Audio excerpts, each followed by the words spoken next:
အားလုံးပဲမင်္ဂလာပါခင်ဗျာကျွန်တော်တို့ချင်းသေးတွေကိုတိရစ္ဆာန်လောကရဲ့ဘီရင်တွေလို့ခေါ်ကြပါဘာလို့ချင်းသေးတွေကိုကင်းရောတဲ့ကြံကဲလို့ခေါ်ကြတာလဲတောပြင်လို့သာတင်သားကြပြီမဲ့ချင်းသေးတွေ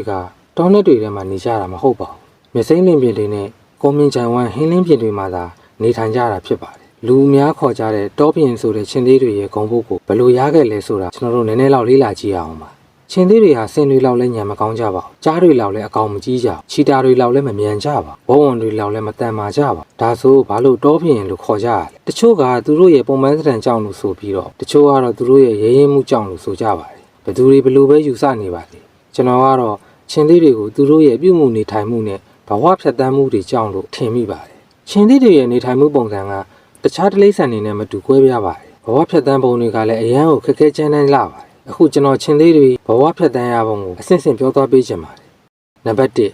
သားပေါက်ဘဝ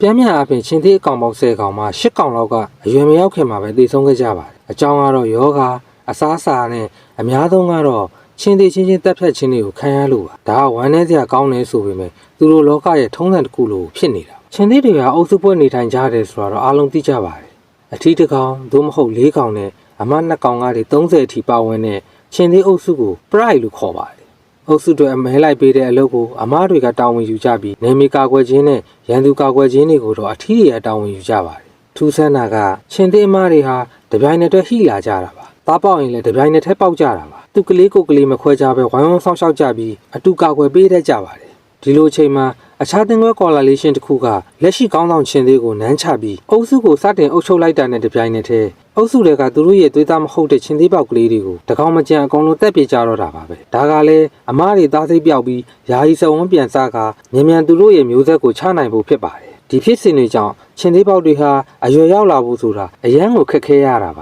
ါနှစ်သင်္ကွဲဘဝ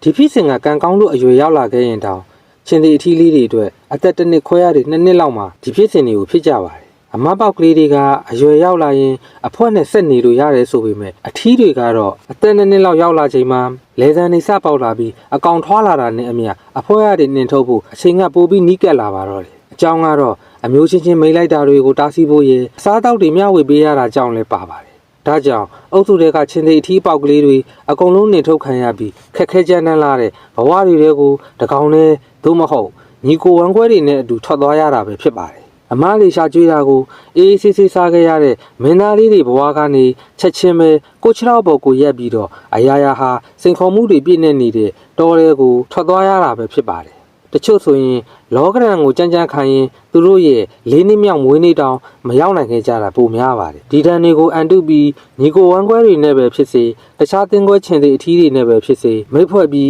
correlation တစ်ခုကိုတည်ထောင်နိုင်ချိန်မှာတော့သူတို့ရဲ့ဘဝဟာအရင်ကထက်စာရင်တတရရနေနိုင်တဲ့ဘဝမျိုးတစ်ခုကိုရောက်ရှိသွားတာဖြစ်ပါတယ်ဒီလိုနဲ့အတွေ့အကြုံတွေအင်အားတွေဖွံ့ဖြိုးလာချိန်မှာတော့သူတို့ရဲ့ correlation အုပ်စုကတခြား pride ဖြစ်တဲ့ချင်းသေးအုပ်ကိုသိမ့်ပိုက်ပြီးနမ်းချဖို့ကြံစီကြပါတော့တယ် pride တစ်ခုကိုသိမ့်ပိုက်တိုက်ခိုက်တယ်ဆိုတာလွယ်ကူတဲ့ကိစ္စတော့မဟုတ်ပါဘူးအသက်ကိုလည်းလောင်ကြီးထပ်ထားရတာပါ pride တစ်ခုရဲ့ခေါင်းဆောင်ချင်းသေးရဲ့အသက်အရွယ်အင်အားအထီးကောင်တွေကိုကြည့်ပြီး correlation အုပ်စုဘက်ကလည်းတိုက်ခိုက်နမ်းချဖို့အချိန်ကိုစောင့်ရပါတယ်သင်္ကွဲချင်းသေးအုပ်စုကို correlation ဖွဲ့လို့ခေါ်ပြီးအဖွဲ့ဝင်2ကောင်ကနေ6ကောင်ထိပါဝင်တတ်ကြတာပဲဖြစ်ပါတယ်နံပါတ်ကြီး correlation တွေဖြစ်တဲ့မပိုကိုမချင်ကလင်းဗာမင်ကန်မေးတို့လိုဒေတာကျဲ correlation တွေအပြင်တခြားနံပါတ်ကြီး correlation တွေလည်းအများကြီးရှိပါတယ်အဲ့ဒီထဲမှာမပိုကို correlation ရဲ့အကြောင်းကိုတင်ထားပြီးပြီဖြစ်လို့ channel လေးထဲမှာတွားအောင်ကြည့်ရှုနိုင်ပါတယ်ခင်ဗျာနံပါတ်3ထီးနှံရရှိခြင်း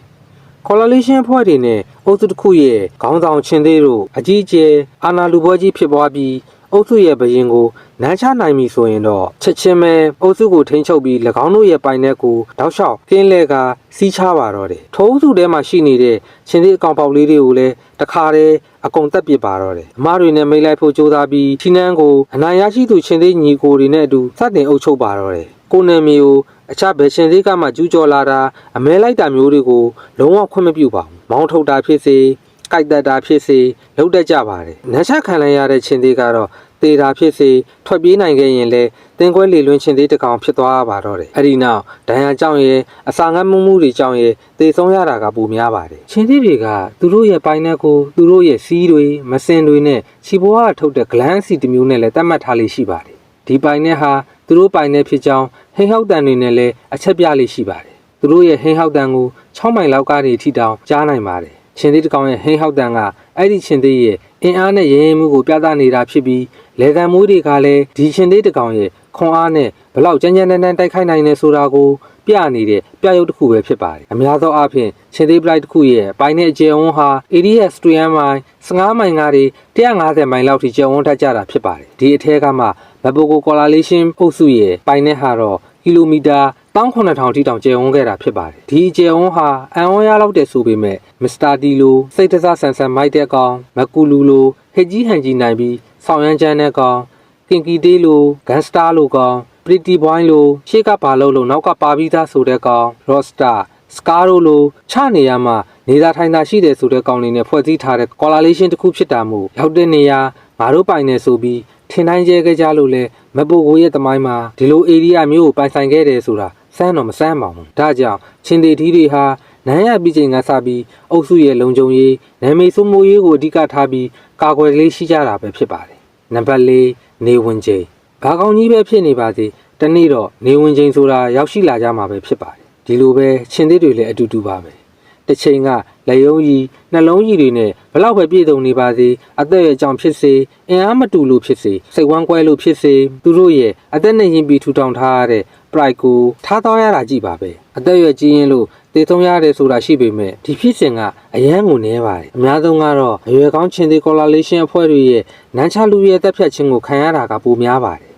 ဒီအထဲမှာနော့တို့စကားဖေးတို့လိုတကယ်ဒိတ်ဒိတ်ကျလိချက်ကြီးတွေလောက်ပဲတဘာဝအတိုင်းတည်ဆုံးခဲ့ရတာကိုတွေ့ရမှာပဲဖြစ်ပါတယ်အများစုကတော့နန်းချတက်ဖြတ်ခံရတာကပိုများပါတယ်ဒါကြောင့်မွေးဖွားလာချိန်ကစပြီးတည်ဆုံးတဲ့အချိန်ထိအမျိုးမျိုးသောစိန်ခေါ်မှုတွေကြားစိုးဝါလာတဲ့လောကဒဏ်ကြားမှာဘရင်တပားလိုမင်းမှုနေကြတဲ့ရှင်သေးတွေရဲ့ဘဝကိုကြည့်ပြီးခန္ဓာထဲဝါလာတဲ့လေကံမွေးတွေကြောင့်လေးနဲ့မှန်ပါလာတဲ့ဟိဟောက်တန်ကြီးတွေကြောင့်တောဘရင်လို့ခေါ်ဆိုကြတာမဟုတ်ဘဲသူတို့ရဲ့ဘဝနေထိုင်မှုတွေကြောင့်တောဘရင်ကြီးအဖြစ်ခေတ်ဆက်ဆက်တင်သားခေါ်ကြတယ်လို့ကျွန်တော်တို့ထင်မိပါတယ်ခင်ဗျာ